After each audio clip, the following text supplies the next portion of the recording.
सजग असलेलं एकमेव व्यासपीठ भारत न्यूज 44 बातमी तीही बिंदास। मैं आपको बताना चाहूँगा कि मैं शेतकारी कामगार पक्ष में करीब 17 साल से कार्यरत हूँ। हमारे साथ में हमारे शहर अध्यक्ष श्री भालचंद मात्रे साहब, ज्ञानेश्वर मात्रे साहब, हमारे साथ में गौतम कांबले जी, पलांडे साहब, ऐसे करके हमारी एक टीम है जो कंटिन्यूसली कमोडी शहर के विकास में हमेशा कार्यरत रहती है। शेतकारी कामगार पक्ष का एक इतिहास रहा है कि वो चाहे सत्ता में हो या नहीं हो, लेकिन जो पब्लिक की तकलीफ है उनके लिए हमेशा शेतकारी कामगार पक्ष खड़ा रहता है 24/7।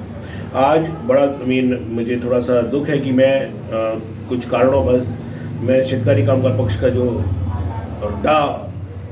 सर्वसाधारण पुरुष वहाँ पे मैं खड़ा नहीं रह पाया, लेकिन पार्टी की बांधिलगी की वजह से हमारे आमदार बालाराम पांडे साहब के कहने की वजह से मैंने अपनी पत्नी श्रीमती ऋचा गौरव पुरवाल, उनको साहब ने बोला कि उनको आपको खड़ा करना है, तो मैंने उनके आदेश का पालन करते हुए अपनी पत्नी से बोला। तो मेरी पत्नी बेसिकली पहले से NGO वगैरह चलाती है, तो उनको पूरा समाज का सब कुछ पता है।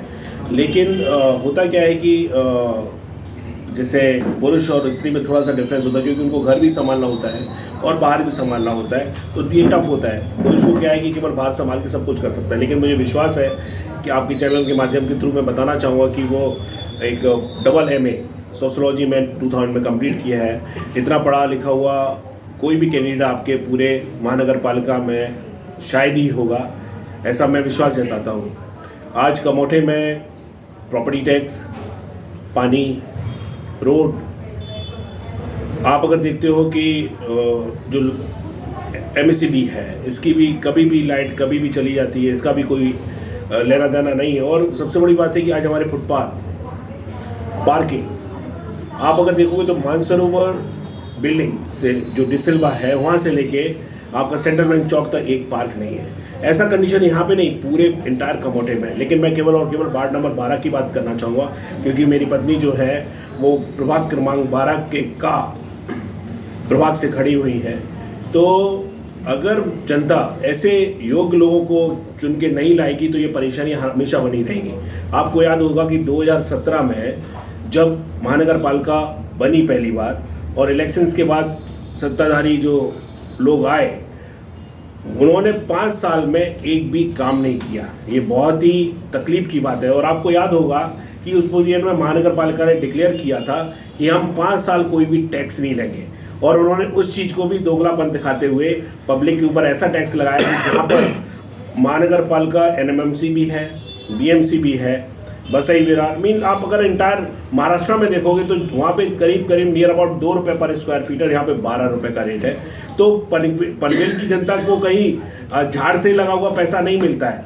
तो मैं लोगों को ये बोलना चाहता हूँ कि जो सत्ताधारी हैं वो केवल और केवल आपका शोषण करेंगे।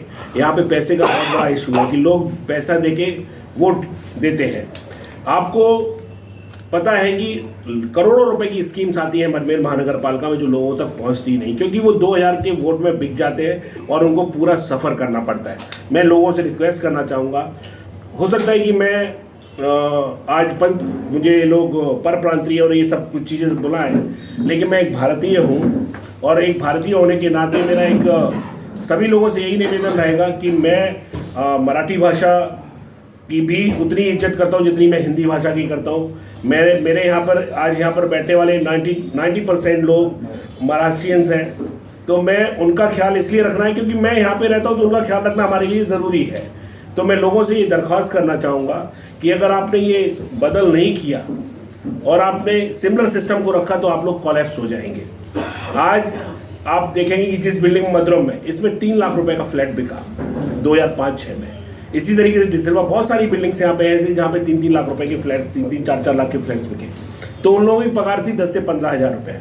अभी जो 15 हज़ार रुपये वाले पगार वाला वो इतना बड़ा प्रॉपर्टी टैक्स दे कहाँ से पाएगा, क्योंकि उनकी पगार नहीं बढ़ी, भले ही फ्लैट का रेट बढ़ गया, फ्लैट का रेट 40-50 लाख हो गया, बट वो बेचारे बेच के दूसरी जगह तो नहीं ले सकते। तो यहाँ की जो महानगर पालिका उनको सोचना चाहिए। आज 3.5 साल से प्रशासन चला रहा है, लेकिन प्रशासन पे भी पूरी तरीके से अधिकार उन्हीं सत्ताधारियों का आज भी है। अगर आप देखते हो तो वहाँ पे परेश ठाकुर का केबिन आज भी है, जितनी भी डीलिंग उनके केबिन से ही होती है। तो ये बड़ा ही दुर्भाग्य की बात है। अगर लोगों ने इसको चेंज नहीं किया तो लोग अपने पैर पे खुद कुल्हाड़ी मारेंगे। हमारा तो समाज कार्य करने का मन है और वो मैं हमेशा करता रहूँगा, क्योंकि मैंने कभी भी पॉलिटिक्स को बिजनेस नहीं समझा। क्योंकि मेरे पास शिपिंग का business, I am doing the things जो लोगों के पास पहुंचने के लिए मुझे किसी की ज़रूरत नहीं है। हमारे पास खुद पावर है, सात लोगों के जैसे आप सब लोगों का साथ है, तो मैं पावरफुल हूँ। लेकिन क्या होता है कि कभी कभी ऐसे काम होते हैं जो सत्ता में रहने के बाद ही आप कर सकते हैं। तो लोगों ने अगर हमारी पत्नी को सत्ता में पहुंचाया तो मैं ये गारंटी लेता हूँ कि अपना जो, मैं केवल वार्ड की बात करूँगा, अभी मैं पनवेल महानगर पालिका का लीडर नहीं हूँ, मैं वार्ड नंबर 12 की बात करूँगा। यहाँ पे कुछ ऐसा करके मैं दूंगा कि लोगों को कम से कम हमेशा याद रहेगा कि ये जो है प्रभाग अपने आप में एक आदर्श प्रभाग है। मैं एक और आपको बात बताना चाहूँगा कि नेता का मतलब ये है कि वो जनता को कभी उस नेता के पास जाने की ज़रूरत ना पड़े। मैं एक वो नेता बनना चाहता हूँ, या मैं अपनी पत्नी को भी वैसा नेता बनाना चाहता हूँ जहाँ पे लोगों को नेता की ज़रूरत ही ना हो। क्योंकि अगर हमारे पास सारी इन्फॉर्मेशंस आ गई कि भाई हमें कहाँ से गड्ढे भरवाने हैं रोड के, कहाँ से हमको कचरा उठवाना है, कहाँ से हमको प्रॉपर्टी टैक्स के लिए इन्फॉर्मेशंस लेनी है, कहाँ पे हम कम करा सकते हैं, ये सारी इन्फॉर्मेशन अगर जनता के पास आ गई तो जनता खुश है। तो उसके लिए जनता को ऐसे लोगों को चुन के लेके आना पड़ेगा जो उनके हमेशा साथ में है। पक्ष अपने मित्र घटक शिवसेना उद्धव बाळासाहेब ठाकरे, राष्ट्रवादी शरद पवार गट, राष्ट्रीय समाज पक्ष, कांग्रेस, इस तरीके से बहुत भी जो अपने रिपब्लिकन चळवळी के कुछ पक्ष हैं उनके साथ मिलके, क्योंकि हमें अगर इन सत्ताधारियों को निकालना है तो हमें एकजुट होकर आना पड़ेगा। अगर हम लोग एकजुट होकर नहीं आएंगे तो ये लोग कभी हम इन लोगों को हटा नहीं पाएंगे। क्योंकि जो सबसे ज़्यादा अगर आप यहाँ पे देखते हो, लिमिटेड लोगों को ही टेंडरिंग है, सब कुछ उनका ही है, तो उनको हम लोग हटाने के लिए एक होना पड़ेगा।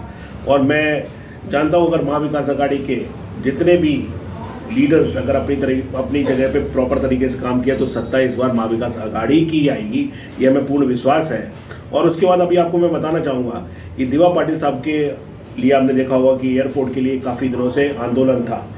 मैं ये देख रहा हूँ कि यहाँ के जो सत्ताधारी हैं जनता को मूर्ख बना रहे, यहाँ के गांव वालों को मूर्ख बना रहे, उनके मूर्ख बनाने के बावजूद भी वो जीत के आ रहे, इसमें कहीं ना कहीं कुछ ना कुछ प्रॉब्लम है। तो मैं यहाँ की जनता को ये जरूर बताना चाहूँगा कि अगर महाविकास आघाड़ी सत्ता में आती है तो दिवा पाटिल साहब का जो आंदोलन है वो और तेज करेंगे, और वो नाम हम यहाँ की एयरपोर्ट को दिलवा के रहेंगे। उसमें केवल गाँव वालों का ही नहीं, उसमें कॉलोनी का भी हमारा पूरा साथ रहेगा।